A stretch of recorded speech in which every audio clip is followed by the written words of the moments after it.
Good afternoon, everyone, and thank you for joining us. This past week has been an unusual week in the midst of a very unprecedented year. We were not able to do the press conferences earlier in the week and even Thursday of last week because of the weather conditions. So we wanted to end this particular week with an update. And then we realized yesterday, obviously, there's issues with water. So we want to also make sure we're taking time to cover that today. So I've asked David to please give an update on the data. We have some good news. We think the snow may be helping us a little. Then I'll give some additional updates that are very specific to the inclement weather. And then I've asked Dr. Randolph to speak to the water alert and the things that are important for you to know from a health perspective. I'll turn over to you, David. Good afternoon, everyone. And as far as the cases right now, we're at 86,686 cases reported in our community. That represents 42 new cases yesterday. We've had 1,452 deaths throughout the pandemic, and that represents 1.7% of all the cases that have been diagnosed. In terms of surrounding counties, we have in Tipton County 6,841 cases reported right now. Crittenden County, Arkansas has 5,257 cases reported. Fayette County, Tennessee has 4,614 cases reported. And DeSoto County in Mississippi, 19,351 cases today. As far as the reproductive rate of the virus, that's where we have the best news right now, that our RT is at 0.76. This is the lowest it has ever been since we have started this pandemic over a year ago. But we do have to caution that that may in part be due to lower number of people coming out to be tested and diagnosed this week. So next week, if it comes up a little bit from 0.76, we should not be surprised. But we do have the lowest level of transmission that we've ever seen from the COVID epidemic so far. We're at 6.9% of our tests returning positive. And when we switch to the vaccine campaign, we have administered 103,068 doses of COVID vaccine in Shelby County, representing 74,056 first doses and 29,012 people who have been fully vaccinated with 2 doses. That brings us to 11% of our vaccine campaign goal, and we continue to make progress, and we'll be able to reopen most of the sites next week now that have been disrupted this week by inclement weather. Then I turn it back to the director. Thank you, David. So I do want to talk specifically about inclement weather and the impact that inclement weather has had on vaccine distribution.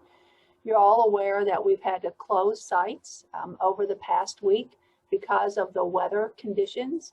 And as a result of that, we were in a position to push out all of our potentially expiring doses. And so we worked diligently to be able to do that over the past week despite the closures.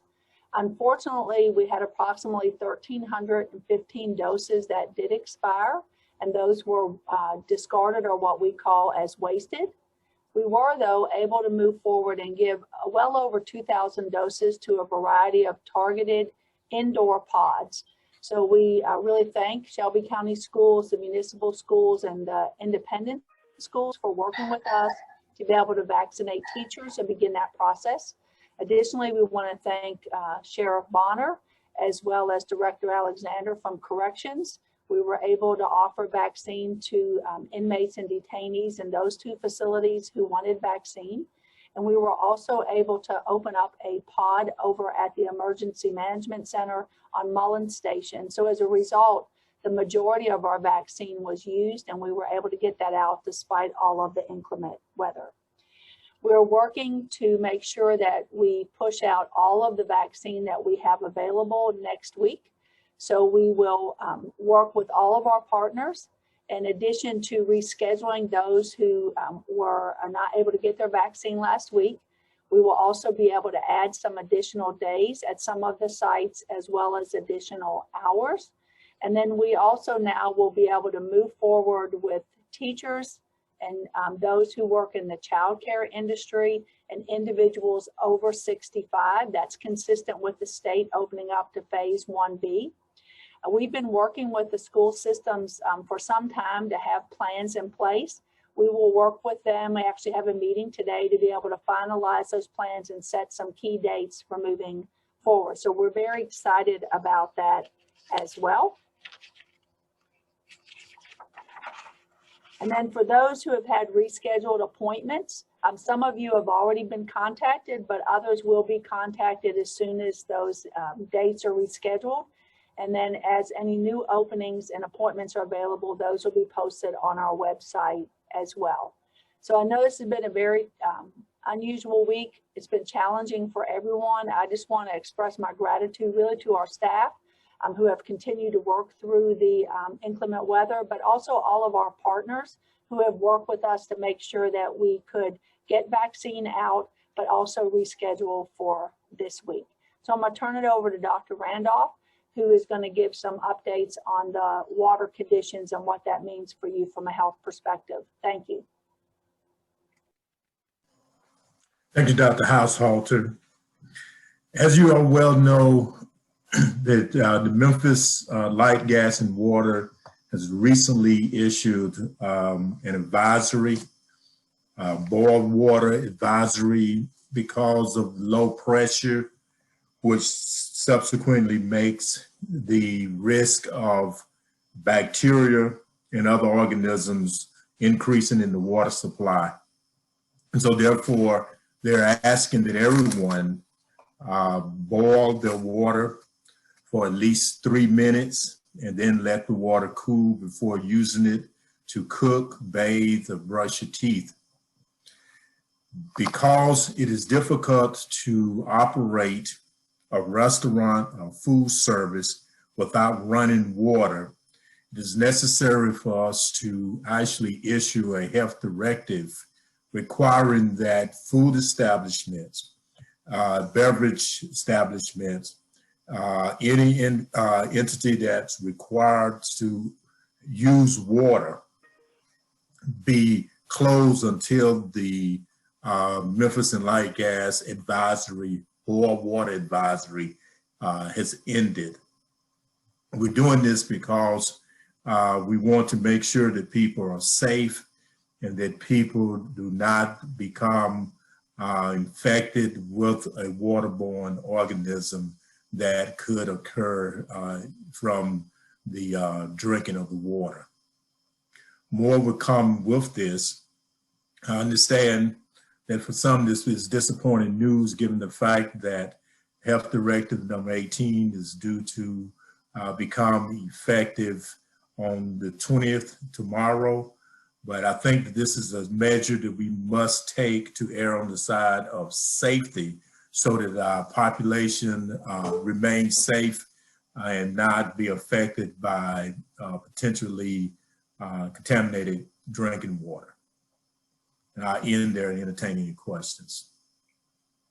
Thank you, Dr. Randolph. And for those that have joined since we got started, if you can just raise your hand and I will allow to talk, and you should be able to unmute your microphone. And if you would, I can't see your outlet on my end, so if you can just share your name and outlet before your question. First up, we have Michaela Watts. Yes, good afternoon.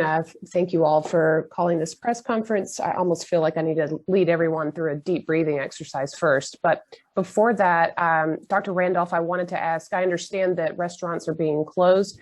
What about breweries that are using large amounts of water to make a product? Or for that matter, is the health department asking any businesses that draw an unusual or a large amount of water for production to close?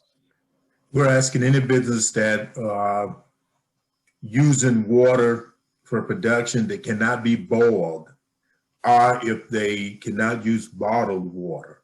The two options is, one, use bottled water, or secondly, boil the water for 3 minutes before using it.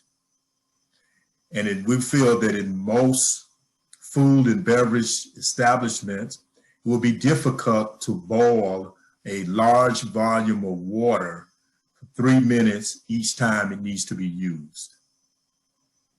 Great, thank you. And as a follow-up, may I add to that, Michaela, if you don't mind? Sure, please. I was hearing your question also a conservation question.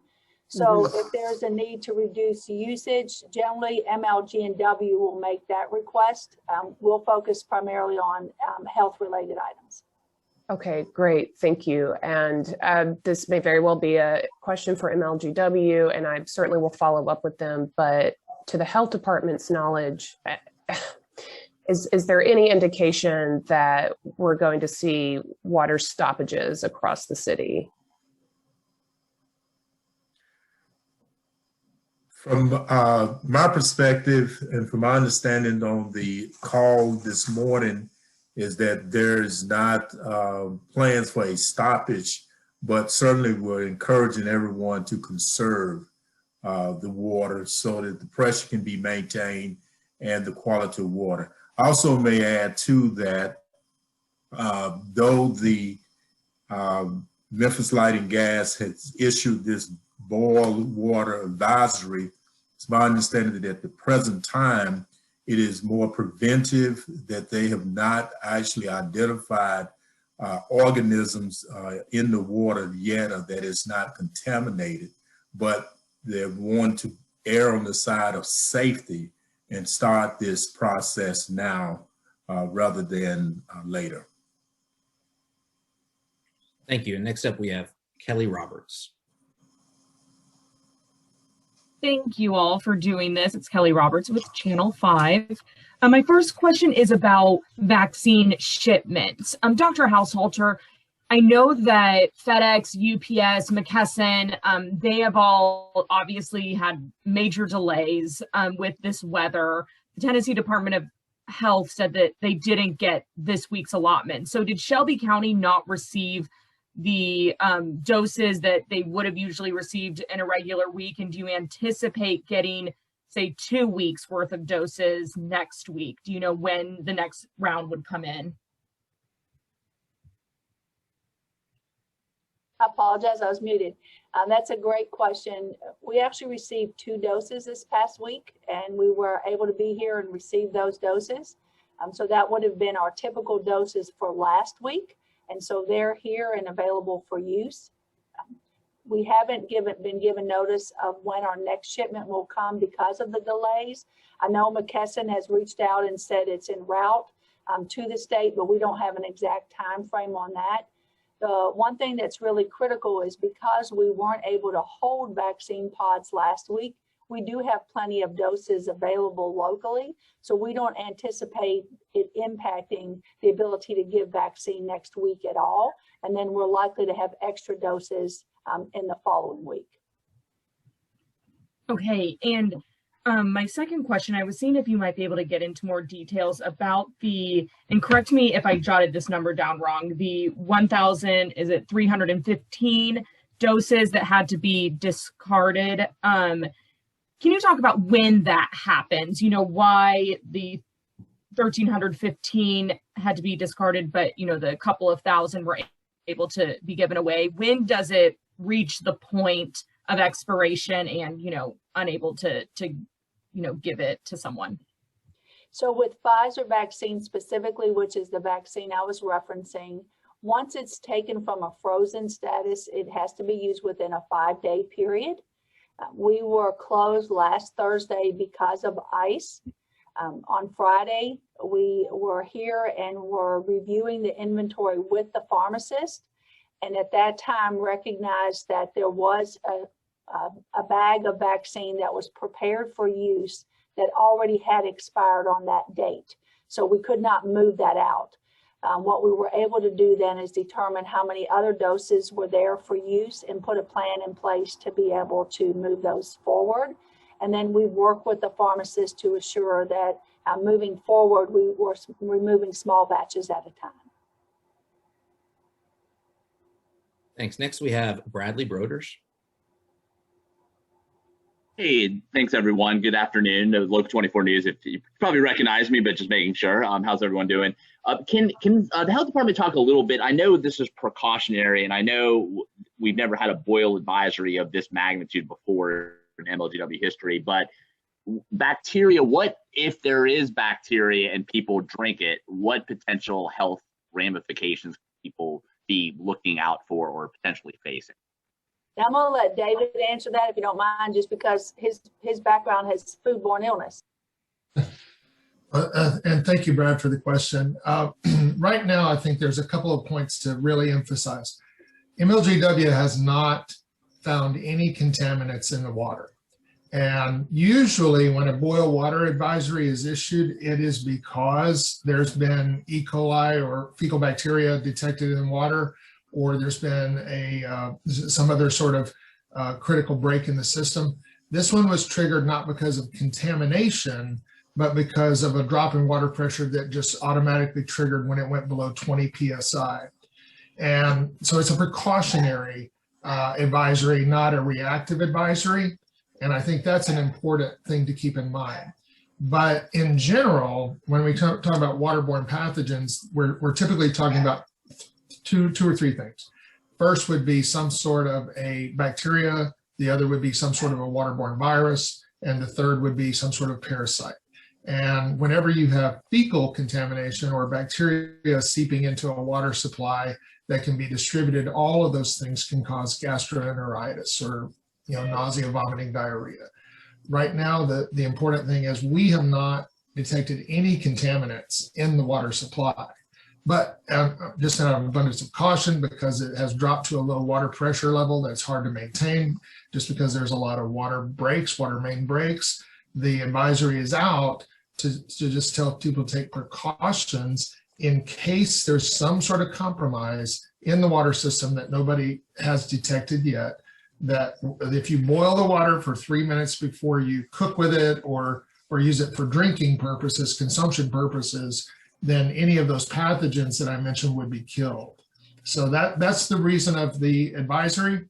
And but right now it is a precautionary advisory, and we're continuing to monitor the situation with MLGW, and our Environmental Health Bureau is very much watching the situation as well.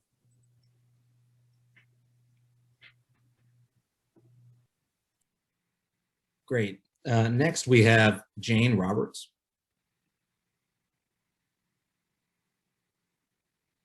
I'm wondering about the doses that were discovered on Friday as having expired. If that had been discovered Wednesday or Thursday, could they have been administered? If we had known an expiration date, we would have done everything that we could to get those out. Again, we were able to get vaccine to teachers, as well as those in 201 Poplar and our correctional facility. So we would have done everything that we could, despite inclement weather, to try to move that vaccine out, yes. Do you know why you didn't know the expiration date? It's not that I didn't know the expiration date. The vaccine is kept in the pharmacy. So we were not given notice internally that there was vaccine prepared to expire.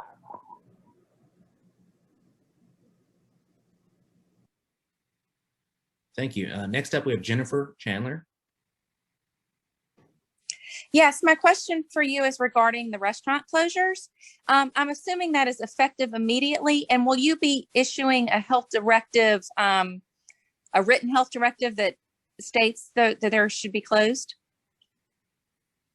Yes, we will be issuing a health directive today. Okay, but is it effective immediately as of this conversation? Effective immediately, yes. Okay, perfect. Thank you.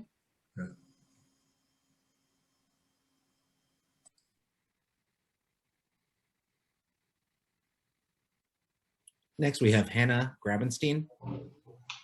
Hi, this is Hannah from MLK 50. When you talk about testing the water system, I assume that means that there's still regular testing for contaminants, and if something is found, there would be a different kind of notification for there being a contaminant than just like a regular precautionary advisory? Yes, you're correct. The water is tested on a regular basis, and if the pathogen contaminant is identified, certainly the public would be notified. Okay. And I have a vaccine follow-up as well. I'm wondering, when we move to teachers, the Tennessee plan includes teachers, school staff, and school bus drivers. Are all of those people also, will they also be eligible next week when we move to 1B? Yes, they'll all also be eligible. And then also within this category are individuals who work in a childcare setting. Just want to keep, as everyone to keep in mind, that's literally thousands and thousands of people. So it'll take us several weeks to get through all of those individuals in that category who want to have vaccine.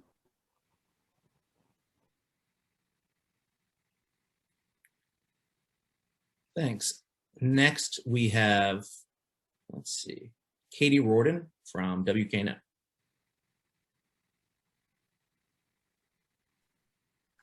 Hi, Dr. Haushalter. I was wondering if you could just, if you have them, break down the numbers of those doses that you were able to use. How many went to teachers and then how many went to inmates? And then other, I don't know if there was another pod that you mentioned. Yes, I apologize. I don't have the exact numbers, but we can get those to you. There were well over 600 that were provided at Shelby County schools, and that included some municipal school teachers as well. And then a similar number for municipal schools, and that was also including some independent schools. And then I don't have the exact numbers for the emergency management center, but that was well in the hundreds as well. And then for the inmates and detainees, probably the total of those together is somewhere around 500 or 600. But we'll get those exact numbers from Dr. Martin and have Joan share those with you. Great. And then second question, when vaccines open up to teachers and staff next week, are they going to be signing up the exact same way through the Sign Up Genius, or is it going to be some other system where the vaccines are going to be administered at schools? There's a little bit of variability. In general, they won't be signing up through Sign Up Genius. So for example, the current plans with Shelby County Schools is that Shelby County Schools will do the sign up internally. They also will be providing most of the staff to be able to handle logistics as well as administer vaccine. We will provide the vaccine and be on site for chain of custody. Two of the municipal schools are going to work together and have dedicated time at the Germantown pod, but again, they would schedule those appointments there. So a desire to try to make it as easy for teachers to access with a little bit of variability based on what school system they participate in.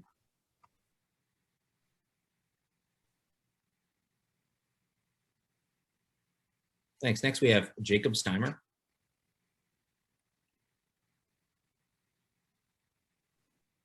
Yeah, thank you.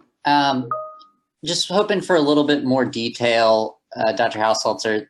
You said these doses were discovered at a pharmacy. Is there a particular pharmacy, and who's in charge of the pharmacy? So we actually have our own pharmacy internally. It's a contracted pharmacy. And so the pharmacist that we work with is responsible for managing the vaccine and pulling the vaccine out and managing the dates, the expiration dates on our behalf. So it's a health department pharmacy, but it's a contracted pharmacy. So it's run by a private company through a contract with the health department? It's run through a contractor, not necessarily a private company. Do you have a name of the contractor? We have a contract with Regional 1, and their pharmacist works with us directly. Thank you.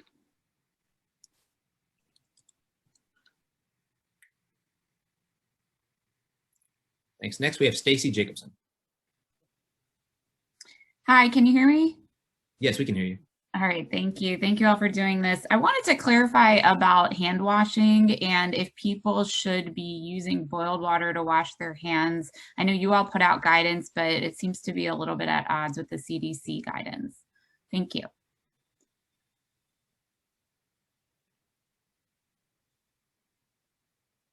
So, yeah, go ahead. Your question correctly, you're relating to the fact that whether or not someone should use bottled water to wash their hands? Or boiled water. You mean boiled water after it is sat. To be on the safest side, Yeah, logic would also tell you that if you're using soap and water to wash your hands, the soap itself will have some effect on the bacterial. It's more so to protect people from subsequently contaminating themselves, especially in the course of like brushing your teeth, as well as ingesting any water that's not boiled.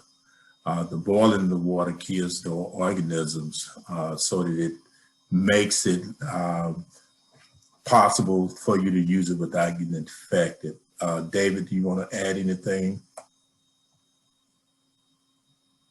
No, I mean, ordinarily, according to CDC and others, there's an expectation that for showering, for instance, or generally hand washing, because in fact, as Dr. Randolph mentioned, you would normally be doing that also with soap, that we would not be as concerned, but it would be if you were washing vegetables, if you were cooking with it, if you were going to consume that water, if you were going to drink it, you were going to use it to make coffee or tea or something, then we would say that water needs to be boiled before it's used for consumption. Okay, thank you. So another question is, we've talked to some people who are reporting having discolored water coming out of their faucet, like brown water. If you boil that water, is that still safe to drink if it's discolored? I would not advise drinking discolored water, whether you boil it or not. It's best that you let the water run till it become clear, and then collect it and boil it.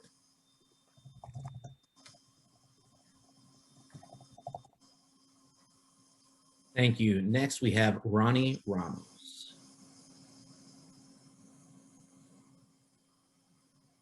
Hey, Ronnie, you should be able to talk now.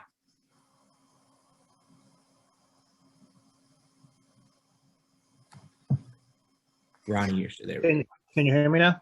Yeah, we can hear you now. Thanks. I'm with the Daily Memphian. 2 questions on the restaurant order.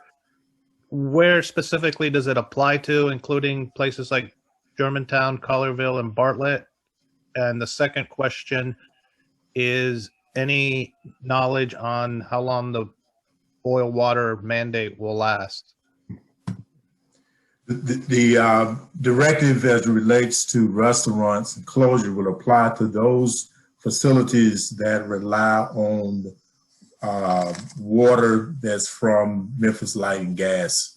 That some municipalities have their own separate water system, and they're not under a boil water advisory.